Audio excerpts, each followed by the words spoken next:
I said, you want to go down, let's go back and forth to my place up in Utah, and we'll ride in this car. So he fell in love with the car. Day by day, the buried secrets of Hollywood's golden age keep surfacing. Subscribe if you don't want to miss a single twist in these wild stories.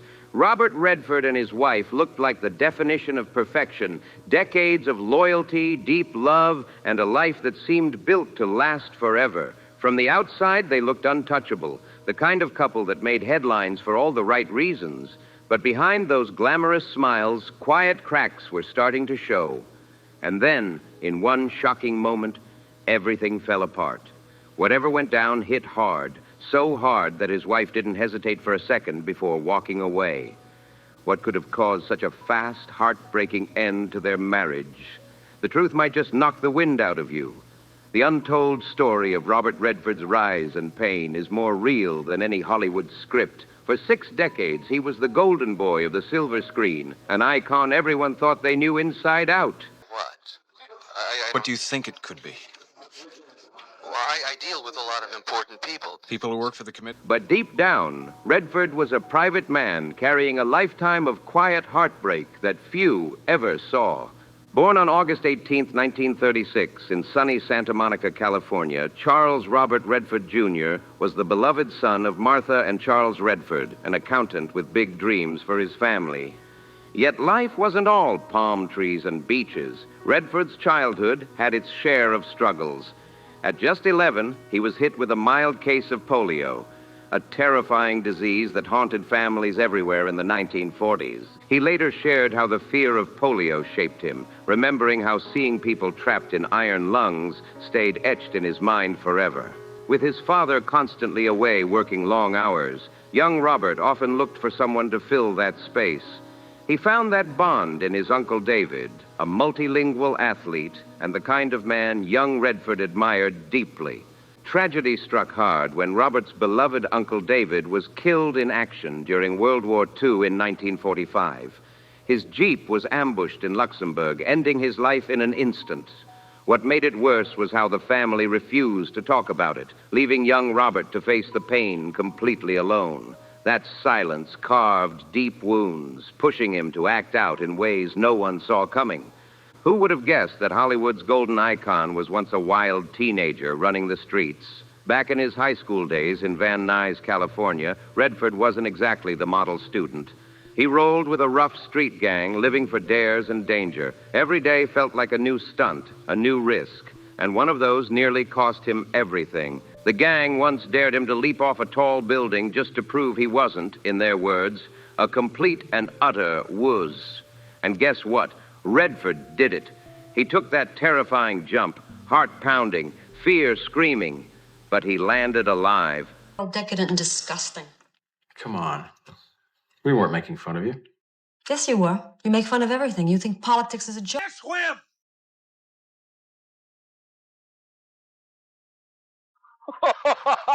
Later in life, he opened up about moments like that, saying, "Facing down fears hit home early. You have 2 choices. It seemed to me you can be led by your fears or you can overcome them." Powerful words from someone who truly lived it. Barely escaping serious injury, Redford earned the gang's respect, but the danger didn't stop there. Their wild adventures soon turned into petty crime, sneaking booze from local stores and stealing just for the thrill. But his luck finally ran out at 16 when the police caught him with stolen jewelry. That arrest would change everything, forcing him to face the path he was heading down. Luckily for Robert Redford, those charges didn't stick. The case was dropped, and he got the chance to walk away from that wild chapter of his life. But just because he left the trouble behind didn't mean he was suddenly ready to play by the rules. When he hit college, things got even wilder. At the University of Colorado, young Redford earned a reputation as the ultimate party guy. According to Michael Calanfini's 2011 book, Robert Redford, the biography, the future movie legend was beloved in the drinking circles, but had a wild streak that made people nervous. He wasn't just having fun. He was pushing limits, living fast, and testing everyone's patience. Feeney didn't go into detail about what exactly went down inside the Kappa Sigma fraternity, where Redford was a member. But whatever happened, it wasn't small. His time there ended after just 18 months. He was expelled from the University of Colorado, a clear sign that his antics had gone too far. Still, even with that huge setback, Redford wasn't done chasing something bigger. After losing his baseball scholarship and suffering the heartbreaking loss of his mother, Redford hit rock bottom emotionally. But instead of breaking completely, he took off to Europe, searching for something more meaningful. He spent time in Florence and Paris studying painting, soaking up art, culture, and a new way of life. When he eventually returned to the U.S., he pivoted once again, this time enrolling at the American Academy of Dramatic Arts in New York. But the start of his acting career wasn't smooth sailing. Hollywood didn't immediately welcome him with open arms. Even after proving himself on Broadway, Hollywood big shots still didn't take Robert Redford seriously. They brushed him off as nothing more than a pretty face, too clean-cut to handle serious roles. But Redford wasn't about to let anyone box him in. He fought hard for parts that showed his real depth and raw emotion. His determination finally paid off in 1969 when he landed the role that changed everything, Butch Cassidy and the Sundance Kid. As the Sundance Kid, Redford lit up the screen and skyrocketed to superstardom. That movie didn't just make him a legend, it sparked a lifelong friendship and powerhouse partnership with co-star Paul Newman. Together, they became one of Hollywood's most iconic duos, redefining what true on-screen chemistry looked like. But Redford wasn't content with just acting. He had bigger dreams. He stepped behind the camera, taking the director's chair for the first time with Ordinary People in 1980. The result? Instant critical acclaim and an Academy Award for Best Director. That win proved he wasn't just another good-looking actor. He was a storyteller with real vision and fire. Still, Redford's path wasn't all glamour and applause. Trying to balance his love for authentic storytelling with Hollywood's money-driven machine took its toll. The pressure pushed him to create something new. The Sundance Institute and its now famous Sundance Film Festival. Through it, he built a home for independent filmmakers, giving them freedom to tell bold, creative stories their own way. But behind the scenes of fame and artistic success, another story was unfolding, the one about his heart. Away from the spotlight, Redford's love life was filled with deep passion, hidden romances, and heartbreaks that shaped the man behind the legend. Robert Redford's first real taste of love came when he was still figuring out who he was, a young rebel with an artist's soul and a restless heart. He was drawn to women who matched his fire, passionate, bold, and free-spirited. One of the first was none other than actress Natalie Wood, whom he met back in their teenage days at Van Nuys High School in California. Their first meeting, not exactly friendly, but fate had other plans. Years later, the two crossed paths again, this time under the Hollywood lights. They went on to star together in films like Inside Daisy Clover and This Property is Condemned, and their chemistry was undeniable. Rumors started flying fast. People whispered that something romantic was happening off-screen.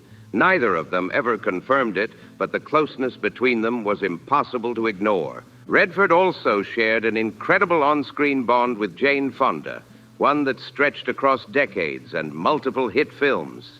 He once said, "Jane and I have had a very special relationship. Going back to the chase, it just clicks. That connection was real and lasting." Even Fonda later admitted she wished she had enjoyed their love scene in Our Souls at Night more, a bittersweet confession that said a lot about their deep respect and chemistry.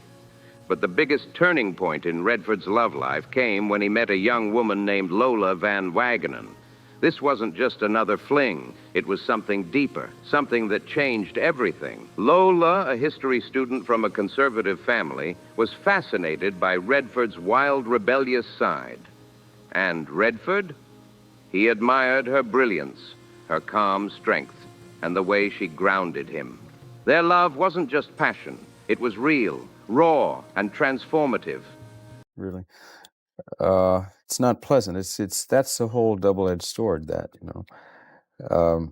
because you're naive at the time. You're just playing. Their spark was instant, electric even. Despite coming from completely different worlds, Robert Redford and Lola Van Wagenen connected on something deeper than attraction. They bonded over curiosity, intellect, and a shared hunger for adventure. Lola was born in December 1938 in Provo, Utah, raised in a deeply devout Mormon family that valued tradition, faith, and discipline. From a young age, she stood out, bright, curious, and driven. She wasn't afraid to question things or dream beyond what her small-town world expected of her. Lola excelled in school, drawn to history and social issues long before they became her life's calling. Even with the weight of her conservative upbringing, she refused to stay boxed in. She left home to attend Vermont College, where she threw herself into learning and activism. It was during this chapter of her life that destiny stepped in and brought Robert Redford into her world. In the late 1950s, their connection turned into something undeniable. Redford, still struggling to find his footing in Hollywood, was far from the global superstar he'd one day become. Yet, despite the uncertainty, Lola stood by him. The two took a leap of faith and married in 1958. Their early years were anything but easy. Redford worked odd jobs while chasing acting gigs, and money was often tight. But through it all, Lola's loyalty never wavered. She was his anchor, his biggest supporter, and together they built a life filled with love, drive, and purpose. Their relationship wasn't just built on passion, it was built on respect and shared ambition. Even as Redford's fame exploded, Lola carved her own path. In the 1980s, once their children were grown, she returned to school and earned a degree in American history. She didn't stop there. She went on to complete both a master's and a PhD. According to 7 Days, Lola stayed deeply involved in education and activism, working with organizations like the Vermont Historical Society and Shelburne Farms. Her lifelong dedication to learning and social progress proved she was far more than just a movie star's wife. She was a force all her own. On top of her incredible work as a historian and activist, Lola Van Wagenen also stepped into the film world as an executive producer. She wasn't just standing beside the Hollywood spotlight, she was shaping it from behind the scenes. But behind all that glitz and success, the Redford family's story carried deep scars that fame could never erase. According to 7 Days, Robert Redford's married life wasn't all glamour and red carpets. It was filled with both beautiful highs and heartbreaking lows. Redford and Lola built a family together, raising 4 children, Scott, Shauna, Jaime, and Amy. Their early years as a couple overflowed with hope and love, but their joy was soon shattered by tragedy. Their first child, Scott Anthony Redford, died at only 2.5 months old from sudden infant death syndrome. The loss was devastating, an unimaginable pain that left a mark on both their hearts forever. Redford opened up years later about the heartbreak, saying, "It was really hard. We were just starting our lives together, and then suddenly the unimaginable happened. You never get over it." Those words carried the weight of a wound that time could never fully heal. Lola also spoke out about her pain, saying simply, "There are no words for that kind of pain. It changes you forever." Their love was tested in the cruelest way, but they leaned on each other to survive the unbearable. As Redford's career took off, new challenges followed. The demands of Hollywood grew relentless. Film shoots, press tours, and the constant pressure of fame often kept him far from home. He tried to balance it all, but the struggle was real. Even with all his success, Redford found it hard to maintain the emotional closeness he wanted with his family. The spotlight came with a cost, and sometimes that cost hit closer to home than he ever expected. Another painful chapter in Robert Redford's life came through the constant health struggles of his beloved son, Jaime. In 1962, David James Jaime Redford was born prematurely with the same severe condition that had taken the life of President John F. Kennedy's infant son, Patrick. According to biographer Michael Feeney Callan, the Redfords were told their baby had only a 40% chance of survival after being diagnosed with hyaline membrane disease, a terrifying prognosis for any parent. Miraculously, both baby Jaime and his mother, Lola, pulled through. Redford later described that moment as a colossal relief, but the ordeal left a lasting mark on him. In a 1998 interview with People magazine, he shared a rare glimpse behind his calm Hollywood image, saying, "People think it's been easy for me. That's hard to live with. It's so untrue." He continued, The hardest thing in the world is when your children have problems. There have been so many hits on our family that no one knows about, and I don't want them to, for my family's sake. Those words revealed the private pain that fame could never protect him from. Jaime's fight didn't end in infancy. As he grew older, he was diagnosed with primary sclerosing cholangitis, a rare, chronic liver disease that forced him to undergo multiple transplants throughout his life. Despite the suffering, Jaime stayed strong and turned his pain into purpose. He became a filmmaker and activist, using his work to raise awareness about organ donation, environmental issues, and social change. His strength and compassion were proof that resilience ran deep in the Redford family. But tragedy struck again in 1983, and this time it shattered them all over again. Redford's daughter, Shauna, faced a heartbreaking ordeal when her boyfriend, journalism student Sid Wells, was found fatally shot in his University of Colorado apartment. The case remains one of those haunting Hollywood-linked mysteries that never truly found closure, casting another long shadow over the Redford family's story. The investigation into the shocking murder of Sid Wells took a dark and twisted turn. His roommate, Thane Maya, who was reportedly supposed to pay rent that very day, quickly became the prime suspect in the case. He was arrested soon after, but the evidence just wasn't strong enough. So the grand jury never charged him. The mystery only deepened when, in 1986, Maya's car was discovered abandoned in Beverly Hills. Rumors began to swirl that he had vanished completely, possibly fleeing the country to escape justice. Then, in 2010, the case roared back to life when new evidence surfaced, prompting a full review. The Boulder County District Attorney's Office approved an arrest affidavit for Maya, and law enforcement even released age-progressed mugshots to the public in a renewed effort to track him down. But despite all the fresh leads and years of searching, Maya has never been found. He remains missing to this day, a ghost in one of Colorado's most haunting unsolved crimes. Robert Redford, who had initially planned to stay away from Sid Wells's funeral to protect his family from the relentless press, ultimately attended to pay his respects. In a 1997 interview reported by the Minnesota Star-Tribune, he opened up about how the tragedy still haunted him, saying, "It's like a partially opened door with a very dark room behind." That chilling description captured the pain and mystery that lingered for decades. By the mid-1980s, Redford and Lola Van Wagenen appeared to have one of Hollywood's rare, rock-solid marriages, calm, loyal, and seemingly unshakable. But behind the curtain, the picture-perfect life was starting to crack. No one could have predicted that the golden couple's love story, once envied by millions, would begin to unravel, ending in a heartbreak that marked the end of an era. Robert Redford's divorce from Lola Van Wagenen marked the heartbreaking end of what once seemed like an unbreakable Hollywood love story. They met young, fell deeply in love, and built a life together from scratch, full of passion, dreams, and the shared chaos of raising 4 kids.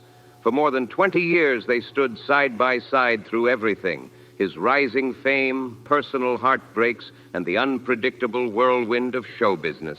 But behind those red carpet smiles and the perfect family image, their relationship was quietly falling apart. The very success that brought Redford worldwide fame was slowly pulling them in opposite directions. By the late 1960s and 70s, he had become one of Hollywood's biggest stars, thanks to hits like Butch Cassidy and The Sundance Kid and The Way We Were. Fans adored him, directors fought for him, but that fame came at a cost. With constant travel, grueling months on set, and the never-ending demands of Hollywood, Redford found himself drifting further from home. He was known for being intensely private, and when personal issues arose, he tended to bury himself in work instead of facing them head-on. That emotional distance created a wall between him and Lola, one that kept growing higher with time. Meanwhile, Lola, who had dedicated herself to both her family and her passion for activism and education, often found herself carrying the weight of everything alone. While Redford chased scripts and premieres across the globe, she held the household together, raising their children and pursuing her own purpose. But even the strongest love can bend under the strain of silence and distance. Over the years, the spark that once defined them dimmed, replaced by unspoken pain and loneliness. The deep bond that had once seemed indestructible was slowly overshadowed by years of quiet heartache and emotional isolation. By 1985, after nearly 3 decades together, Robert Redford and Lola Van Wagenen made the heartbreaking choice to go their separate ways. Their split wasn't like most Hollywood breakups. There were no explosive headlines, no courtroom chaos, no public mudslinging. Instead, it was a quiet, deeply emotional ending to a love story that had once seemed invincible. Behind closed doors, it was pure heartbreak. Redford later admitted that the divorce forced him to face parts of himself he had spent years avoiding. For a long time, Redford kept silent about what really happened between him and Lola. Then, in 2001, 16 years after their separation, he finally opened up in an interview with The Telegraph. He explained that their marriage had simply come to a natural end. He said it was mutual and it was right to move on. We still have great love, great affection, and great friendship. It is wonderful, and I think we probably deserve credit for it because the kids are great. They came through it okay. Those words revealed a side of Redford few had seen. A man full of respect and gratitude despite the pain. He admitted that he never wanted to become one of those divorced show business casualties so predictable. He had hoped to prove that a Hollywood marriage could last forever, but in the end, even he couldn't defy reality. By 2004, when speaking with The Guardian, Redford politely refused to revisit the topic, saying, "I don't think it's right. Do you mind?" Yet in another rare moment of honesty, he shared the truth behind his decision. "I got married very young, at 21. Obviously, I don't want to denigrate the person I married. There were a lot of good reasons. But when you ask me why, I have to say it was to save my life." Those words cut deep, revealing a man who loved deeply, lost heavily, and ultimately had to let go to survive. That's what it felt like at the time, Redford admitted when reflecting on how young and uncertain he was when he first married Lola. For her part, Lola Van Wagenen also chose to keep that chapter of her life far from the public eye. "I've tried to be a very private person with a very private life," she told Vermont's 7 Days in a 2002 interview. But privacy was hard to come by when your ex-husband was one of the most famous men in the world. As Redford's stardom exploded, so did the gossip. Whispers of infidelity started swirling all through Hollywood's social circles. Though Redford never publicly admitted to any affairs, rumors ran wild, linking him to glamorous co-stars and admirers who couldn't resist his quiet charm and magnetic presence. The speculation grew louder with every new movie, every red carpet appearance, and every whisper behind closed doors. For a couple already walking a fragile line, the constant attention became unbearable. The media frenzy created a cloud of mistrust, one that neither Redford nor Lola could ever fully escape. While Redford had learned to live under the spotlight, Lola found it suffocating. The glitz, the gossip, the flashing cameras, it was everything she never wanted. She wasn't built for that kind of world, and no matter how hard she tried, she could never feel at home in it. Redford, on the other hand, was too deep in it to turn back. Hollywood was his stage, his escape, his reality. But the deeper he went, the further he drifted from the woman who had once been his greatest source of calm. Should never have said anything like that. I think just moving into a different territory. Their once manageable differences now felt like walls between two completely different lives. Money and fame didn't fix things, they made them harder. Redford's growing success brought comfort and luxury, but it also came with endless schedules, constant travel, and zero time for reflection or healing. Somewhere between the bright lights and broken silence, the love that had started with so much hope faded into something distant. Two people living parallel lives under the weight of fame. With so many pressures closing in around them, communication between Robert Redford and Lola Van Wagenen began to break down fast. What once were simple misunderstandings soon turned into heated arguments, and the quiet frustrations that built up over the years carved a deep emotional gap neither of them could close. By the late 1970s, their once passionate marriage had turned into a hollow shell of what it used to be. Redford, though still full of respect and admiration for Lola, started to feel trapped by the very life they had created together. He later admitted that he needed to break free, not because of anger or resentment, but out of a desperate need to rediscover who he really was. The weight of fame, family, and expectation had left him feeling like a stranger to himself. Meanwhile, Lola was forced to face the heartbreaking reality that their love, the one she had believed would last forever, was slowly slipping through her fingers. She later shared her feelings about that painful time, saying, "It's not something I ever wanted to be public. It was a painful time, but it was also a time of growth." Her words revealed a quiet strength, an ability to turn heartbreak into healing. Despite the sadness of their separation, both she and Redford handled it with remarkable grace and maturity. There were no tabloid wars, no public accusations, just mutual respect between two people who had shared decades of life together. Redford stayed true to his private nature, choosing not to speak poorly of his former wife. Lola, equally discreet, refused to make their personal struggles part of Hollywood gossip. Instead, she focused on rebuilding her own path, away from his shadow and under her own light. Their divorce was undeniably tragic, but it also became a turning point, one that forced both of them to rebuild, to reflect, and to rise again in completely different ways. So how did they find their footing after such a heartbreaking end? Let's take a closer look at what life looked like for both Robert and Lola after the divorce. After the divorce, Robert Redford didn't retreat. He reinvented himself. His acting career was already at its peak, but his focus shifted toward directing and producing, where he could finally pour his emotions and creativity into something that was entirely his own. Storytelling became his therapy, and filmmaking turned into his safe haven. Through his art, he transformed heartbreak into purpose, vision, and meaning. His biggest passion project, the Sundance Film Festival, quickly evolved into one of the most powerful platforms for independent cinema in the world. What started as a small creative venture grew into a cultural movement that gave countless young filmmakers a voice. Redford became more than an actor or a director. He became a mentor, an advocate, and the heartbeat of indie film. His work with Sundance reshaped the film industry, proving that authenticity and artistry could still shine in a world obsessed with blockbusters. Meanwhile, Lola Van Wagenen was also stepping into her own power, far from the Hollywood spotlight. She threw herself into education and activism, devoting her energy to causes that truly mattered to her. Her passion for social change led her to co-found Consumer Action Now, an organization dedicated to raising awareness about consumer rights and environmental protection. It was clear Lola's mission was to make a difference, not chase fame.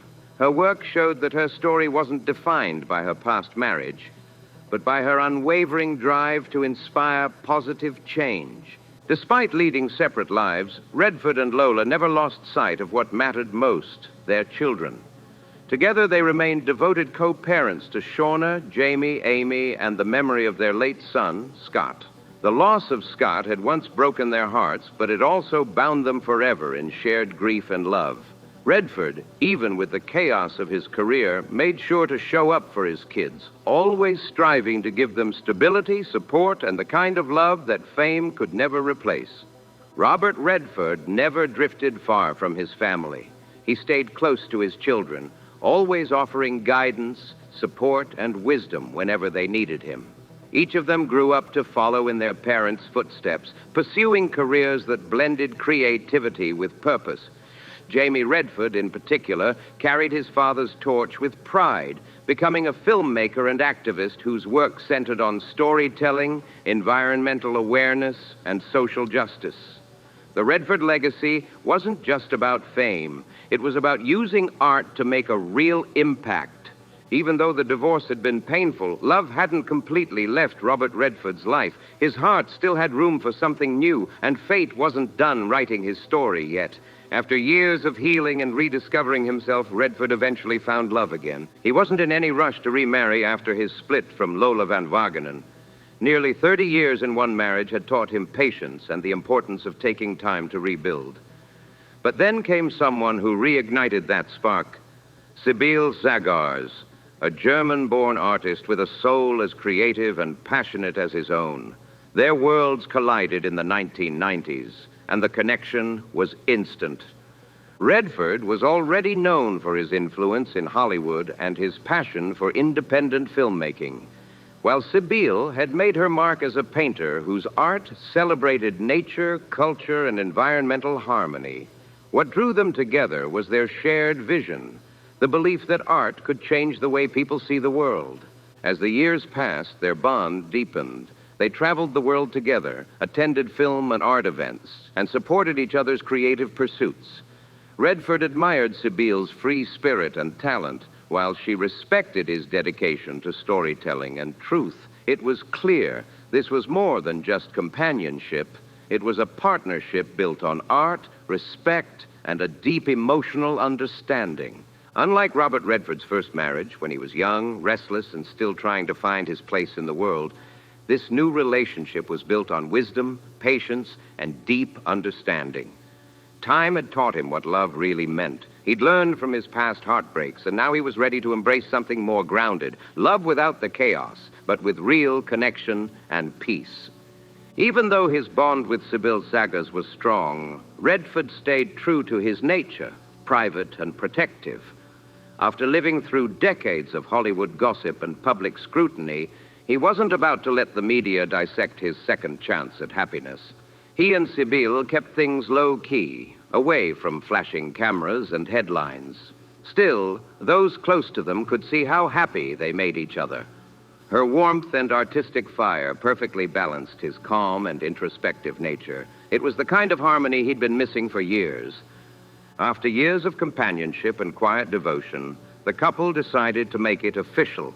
In 2009, Robert Redford and Sibylle Sagars tied the knot in an intimate ceremony in Hamburg, Germany. It wasn't a flashy Hollywood event, just close family and friends gathered to celebrate love that had been years in the making. This marriage wasn't about youth or impulsive decisions. It was about trust, maturity, and two people who had already built a life together before saying, "I do." One of the most beautiful parts of their relationship was their shared love for nature. The couple often escaped to Redford's peaceful ranch in Utah, a sanctuary far from the noise and pressure of Hollywood. There, surrounded by mountains, open skies, and the quiet hum of the wild, they found true serenity together. It wasn't about fame or fortune anymore. It was about connection, balance, and finding joy in the simple beauty of the natural world. Their Utah retreat became more than just a getaway. It was a sanctuary, a peaceful escape where Robert Redford and Sibylle Sagars could reconnect away from the noise of Hollywood and the constant pull of fame. It was here, surrounded by nature, that they deepened their bond, focusing on creativity, purpose, and the quiet beauty of simply being. Their marriage stood as living proof that love doesn't have an expiration date. It can bloom at any stage of life. For Redford, finding love again wasn't about replacing his past. It was about honoring it while stepping bravely into the future. With Sibylle by his side, he found not just a partner, but a kindred spirit. Someone who shared his vision for a better, more mindful world. Together, they built a relationship rooted in shared values, mutual respect, and a deep appreciation for art and nature. Their love story showed that true connection isn't defined by youth or fame. It's defined by understanding and genuine care. Even after all the pain and heartbreak of his first marriage, Redford refused to let those memories turn him bitter. Instead, he kept his heart open. And what he found was a love that was calm, steady, and deeply fulfilling. He showed the world that the heart always has room for another beautiful chapter. Then, in 2018, after more than 6 decades of captivating audiences, Robert Redford announced his retirement from acting. The legendary star revealed that The Old Man and the Gun would be his final on-screen role. At 82 years old, he felt it was time to close one chapter and begin another. Never say never, but I pretty well concluded that this would be it for me in terms of acting, he told Entertainment Weekly. It was a bittersweet moment for fans everywhere, the end of an extraordinary era. But even as he stepped away from the camera, Redford's influence, passion, and legacy remained as powerful as ever. Looking back on Robert Redford's extraordinary journey, it's clear his impact on film and culture stretches far beyond his unforgettable performances. As an actor, he was magnetic, commanding every scene with effortless charm and quiet intensity. But it was as a director and visionary that Redford truly reshaped the entertainment world. In 1981, he launched what would become his greatest gift to cinema, the Sundance Film Festival. What started as a modest gathering for independent filmmakers in the quiet mountains of Utah transformed into one of the most influential film festivals on the planet. Sundance became a launchpad for fresh, daring voices, creators who didn't fit the Hollywood mold but had powerful stories to tell. Because of Redford's vision, countless filmmakers got their first big break. People like Quentin Tarantino, Christopher Nolan, and Damien Chazelle, who all went on to redefine modern cinema. Redford proved that you don't need blockbuster budgets to create art that moves people. You just need heart, courage, and authenticity. His devotion to independent storytelling opened doors for generations of filmmakers, forever changing how movies are made and discovered. And Redford's influence didn't stop with film. His commitment to social change, environmental activism, and artistic freedom continues to inspire dreamers and creators around the world. Even though fans may no longer see him taking on new acting roles, his legacy lives on. In the timeless films he starred in, the artists he mentored, and the causes he fought for. Robert Redford's retirement might mark the end of a cinematic era, but his spirit still echoes through every frame of film that dares to tell the truth. His story, filled with love, loss, triumph, and reinvention, reminds us that greatness isn't just about fame, but about what you leave behind for others to build upon. Redford's first marriage may have ended in heartbreak, leaving fans forever curious. What truly caused the split? Was it the pressure of fame, personal differences, or something deeper that we'll never fully understand? What do you think was the real breaking point in their love story? Drop your thoughts in the comments below. And don't forget to like, subscribe, share, and join the conversation for more untold Hollywood stories.